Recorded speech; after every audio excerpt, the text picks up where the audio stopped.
24। नमस्कार viewers, Gwalior news 24 में आप सभी का स्वागत है। भिंड स्मार्ट सिटी सूत्र बस सेवा के सर्विस प्रदाता ट्रांसपोर्टर और जिम्मेदारों की लापरवाही का फायदा उठाते हुए लगाया करोड़ों का चूना।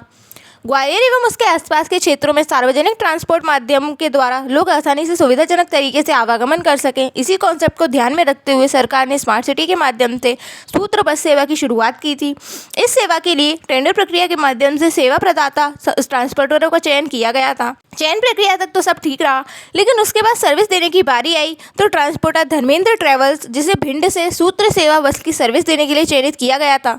इसके लिए स्मार्ट सिटी द्वारा सर्व सुविधा युक्त 37 नई बसें चलाने के लिए इस अनुबंध किया गया था। इसके लिए फाइनेंस की व्यवस्था स्मार्ट सिटी के द्वारा बाकायदा सब्सिडी के साथ ऑपरेटर को करवाई गई थी। इसके बावजूद भी ऑपरेटर द्वारा केवल 2 बसें चलाई गई, बाकी की 35 बसें सिर्फ कागजों में सर्विस देते हुए दिखाई गई हैं। बस ऑपरेटर भिंड के अध्यक्ष यदुवीर सिंह कुशवाहा और महामंत्री अशोक समाधिया आदि ने पत्रकार वार्ता के दौरान आरोप लगाते हुए कहा कि Bhind intercity transport service limited Bhind, CMO नगर पालिका परिषद भिंड, धर्मेंद्र ट्रेवल्स लिमिटेड के बीच स्मार्ट सिटी बस सेवा के लिए 3 एग्रीमेंट किए गए थे। इस एग्रीमेंट के अनुसार 3 चरणों में 37 बसें चलाने का अनुबंध किया गया था, लेकिन धर्मेंद्र ट्रेवल्स ने एग्रीमेंट के बाद से 2 ही बस संचालित की। इसके पास 2020 में 8 नई बसों की खरीदी दिखाई गई। इन बसों के बिना बॉडी के बिल, जो कि चेसिस खरीदी के 1 माह पूर्व ही कूट रचित तरीके से बने थे, इन दस्तावेजों के आधार पर बसों को रजिस्टर कराया गया। और तो और भिंड आरटीओ ने बगैर किसी जांच पड़ताल के बसों को रजिस्टर भी कर दिया।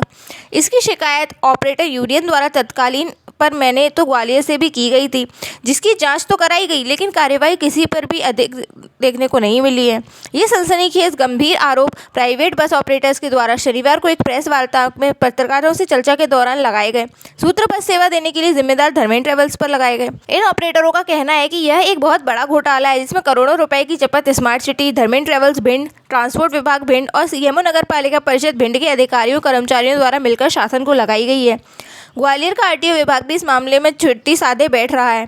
इस षड्यंत्र के माध्यम से सूत्र सेवा के ऑपरेटरों द्वारा शासन की मिली करोड़ों रुपए की सब्सिडी का भी फायदा लिया गया है। ऑपरेटर्स का कहना है कि कोरोना काल के दौरान 2020 में फर्जी तरीके से फर्जी बिलों के आधार पर बसों की खरीद दिखाई जाना, बसें खरीदे जाने से पहले बसों के बॉडी मेकर द्वारा फर्जी बिल जारी कर दिया जाना और इन फर्जी बिल्स के आधार पर ही बसों की फिटनेस, बीमा का जारी होना, वो भी बिना किसी वेरिफिकेशन के। फर्जी तरीके से मात्र 2000 की रसीद कटवाकर उसकी स्कैनिंग करके 7000 की बताकर जारी करवा लेना, यह अपने आप में एक बहुत बड़ा घोटाला है। इसके लिए जब इन लोगों के द्वारा स्मार्ट सिटी कार्यालय, क्षेत्रीय कार्यालय भिंड और ग्वालियर ट्रांसपोर्ट कमिश्नर के यहाँ शिकायत की गई, तब भी कोई संतोषजनक कार्यवाही नहीं की गई।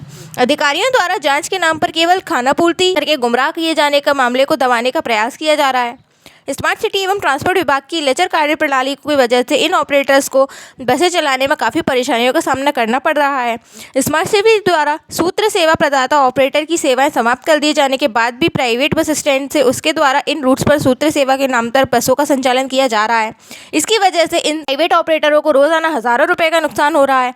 प्रेस वार्ता के दौरान हरिशंकर पटेल, यदुवीर सिंह कुशवाहा, अशोक समाधिया, बुद्धि सिंह कुशवाहा, अशोक सिंह आदि मौजूद रहे। इन सभी ऑपरेटरों का कहना है कि अगर समस्या का समाधान नहीं हुआ तो यह सीधे शासन के मुखिया डॉक्टर मोहन सिंह यादव से मिलने का मूड बना रहे हैं।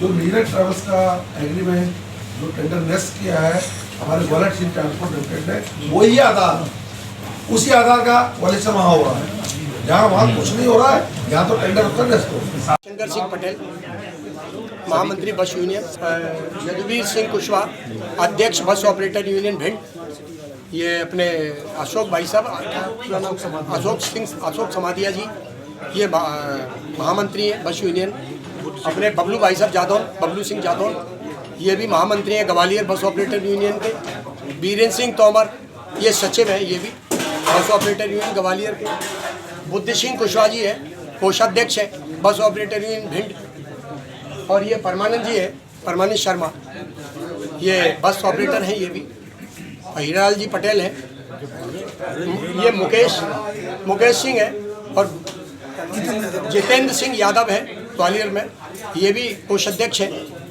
बस यूनियन, और अशोक सिंह। बेसिकली आपने जो भिंड के ऑपरेटर हैं धर्मेंद्र ट्रेवल्स वाले, उनके खिलाफ मतलब या उनके द्वारा जो घपला किया गया है वो जाकर किया है। जी जी। तो इसमें आप दोषी किस किस को मानते हैं? Dharmendra travels private limited Bhind, इसके साथ साथ सीएमओ भिंड, नगर पालिका परिषद भिंड, स्मार्ट सिटी भिंड और परिवहन विभाग भिंड, परिवहन विभाग के अधिकारी, बड़े जो तत्कालीन अधिकारी थे यहाँ टीसी, वो भी इसमें दोषी है, क्योंकि जब इनके पास शिकायत लेके जाते हैं तो उसको उतनी गंभीरता से नहीं लेते और बहुत हल्के में उसको लेके खत्म किया जाता है। कितने करोड़ का घोटाला हुआ? करीब 17 से 18 करोड़ जो हमारी नॉलेज में है, बल्कि इससे भी ज़्यादा का है। क्या घोटाला रहा है? घोटाला ये है कि स्मार्ट सिटी बस की जो सेवा थी वो जन सुविधा हेतु दी गई थी शासन की ओर से। उसको शहर से गांव जोड़ने के लिए, गांव में सिटी में बस चलाने के लिए कितनी बसें लगनी थी? 37 बसें लगनी थी भिंड में। लगाई कितनी ट्रेवल्स ने? मात्र 2 लगाई, बाकी और 35 बसें कागजों पे चलती रही। कागजों में ही चली, जिसका इन्होंने सब्सिडी करीब 3.5 करोड़ रुपए सब्सिडी के प्राप्त की इनने शासन से। और जो इनको जुर्माना देना था बस नहीं चलाने का, वो 2000 रुपये प्रति बस देना था, प्रति दिन का देना था। और ETVM मशीन जो होती है टिकट मशीन, उसका प्रतिदिन का प्रति बस पे 1000 रुपये जुर्माना था। इसलिए इन सबको मिलाते हुए सब्सिडी और प्लस जुर्माना, इन सबको मिला के अगर देखा जाए तो करीब इनके ऊपर 16 से 17 करोड़ रुपए हम लोगों की नॉलेज में निकल रहे हैं, जबकि हो सकता है इससे भी ज़्यादा। ये तो घोटाले वाली बात हो गई। अभी मेन परेशानी आपने बताई कि जो बसें बनी ही नहीं, केवल जो बसें चल रही थी, 8 बसें चल रही थी, कितनी? दो बसें चल रही थी, वो केवल ग्वालियर भिंड पे चल रही थी। हाँ, अभी 8 बसों का क्या लफड़ा है जो यहाँ? 8 बसें जो चल रही थी अभी जो चालू हुई है, उन बसों का लफड़ा ये है कि वो सारी कूट रचित दस्तावेजों पर तैयार की गई बसें हैं। अभी भी उसकी जांच कर ली जाए तो ये पाया जा सकता है कि इसमें हुआ क्या है। दरअसल वो कूट रचित किस तरह से है कि जो बस बनी नहीं और बॉडी बिल्डर से बिल ले लिए। तो वो क्या स्मार्ट सिटी के अंतर्गत चल रही थी या डायरेक्ट चल रही थी? ये स्मार्ट सिटी के लिए ही खरीदी गई थी।